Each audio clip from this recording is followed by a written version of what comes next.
મને સવારે પેલું ઇન્ડસ્ટ્રીમાં 5 વર્ષ કામ કરેલું એટલે બપોરે જમવાની ટેવ પડી ગયેલી. એટલે હું અત્યારે પણ સ્કૂલમાં લંચ બોક્સ લઈને જાઉં, સવારે હાર્ડલી થોડુંક અલ્પાહાર બ્રેકફાસ્ટ એવું લઈને. તો એક બપોરે હું લંચ કરવા બેઠો ખોલીને, તો મારા ઓફિસમાં જ બેઠો હતો ને ત્યાંથી એક છોકરો પસાર થયો. એટલે મેં એને બૂમ પાડી, અહીં આવ, આમ સહજ રીતે. તો એ આવ્યો. મેં કીધું શું જમ્યો આજે? તો કે સાહેબ કંઈ નહીં. મેં કીધું કેમ? તો કે ઘેર કોઈ નહોતું. એટલે મેં કેમ કોઈ નહોતું? તો કે કાકી લોકિતે ગયા છે. લોકિત મતલબ જાય બેસણા વગેરેમાં. તો મેં કીધું તારા મમ્મી? તો કે મમ્મી નથી. પપ્પા? તો કે નથી. મમ્મી પપ્પા નથી. તો મેં કીધું રોજ તું શું કરે છે? તો કે રોજ તો સાહેબ હું ભૂખ્યો આવું, પણ કોઈક દાડો દોસ્તારની ઘેર થઈને આવું ને તો એની ઘેર ખાઈ લઉં. સાહેબ મારા હાથમાં કોળિયો અટકી ગયું. એક 10મા ધોરણમાં ભણતો છોકરો ભૂખ્યો આવે છે. મેં કીધું રોજ કાકી? તો કે મારી કાકી છે, પણ કાકી સવારે ખેતર જતી રહે. કાકી એને બહુ સારી રીતે રાખે. કાકી જમવાનું બનાવે 12-1 વાગે. એટલે આગલા દિવસે રાત્રે જો રોટલું કે કંઈક વધ્યું હોય તો હું ખાઈ લઉં, અને નહીં તો હું એમને સ્કૂલે આવું. પણ હું આવું ત્યાં રસ્તામાં એક દોસ્તારનું ઘર છે, એ મને એની મમ્મી કાયમ ખવડાવે. સાહેબ મને તો ઉતરી નહીં રોટલી. મેં તૈયારીમાં બેસાડ્યું, મારું ગળું ભરાઈ ગયું સાહેબ.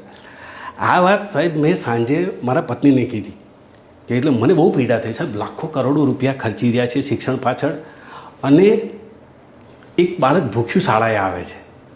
અને બીજી બાજુ તમે જુઓ તો સાહેબ એના સ્પોર્ટ્સની કિટમાં કે એનું બેટ ને પેડમાં હજારો લાખો રૂપિયા. સિટીના છોકરા તો આપ જાણો. તો મને બહુ પીડા થઈ સાહેબ. હું ડાઇનિંગ ટેબલ પર રાત્રે જમતો તે દિવસ મને બેચેની લાગે. મેં મારા ધર્મપત્નીને વાત કરી, મારી અર્ધાંગીરીને કૃષ્ણાને. મેં કીધું આજે આવું થયું, મને બહુ પીડા થઈ. એટલે એ કશું બોલી નહીં, એણે વાત કરી બધીને શું કરવું જોઈએ, આમ તેમ આમ સહજ વાત ચાલી. બીજે દિવસે સવારે સાહેબ હું સ્કૂલમાં જવા નીકળ્યો ને, તો મારા ટેબલ પર એટલે કે એને જે તૈયાર કરી મારી બેગ, ત્યારે 3 ટિફિન હતા.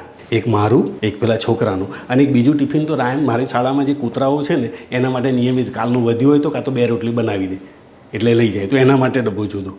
એટલે 3 ટિફિન. અને હું 2-2.5 મહિના સુધી આમ લઈ ગયો. હું સ્કૂલમાં જાઉં એટલે મારા સેવકે એ ડબ્બો લંચ બોક્સ હતું એ મારી નાની તિજોરી ઉપર મૂકી દે.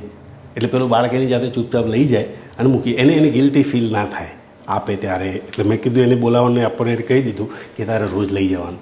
એ જ વીકમાં સાહેબ મેં સમાજ કલ્યાણ અધિકારી મારા મિત્ર હતા, એમને મેં ફોન કર્યો. એમણે તાત્કાલિક બધા ડોક્યુમેન્ટ તૈયાર કરીને આવા બાળકોને દર મહિને 3000 રૂપિયા મળે. અમને કોઈને ખબર જ નહીં. એટલે મેં તૈયારીમાં પ્રોસિજર ઇન્સ્ટન્ટ જેટલું કરવાનું હતું, તલાટીનો દાખલો આ બધું કહી એના કાકા કાકીને દર મહિને 3000 બહુ સારી રીતે રાખતા હતા. ગામડાના હતા, એ લોકો બહુ પ્રેમથી રાખે. પણ હવે એમની પાસે સમય ના હોય અને બાળક ભૂખ્યું આવે. અને મને ઈશ્વરનો પાડ એટલા માટે માનું કે એવી જીવનસંગીની આપી કે જે મેં કીધું નથી કે તું આનું ટિફિન આપજે કાલથી મને. અને સવારે સાહેબ ટિફિન મારા ટેબલ પર હતું.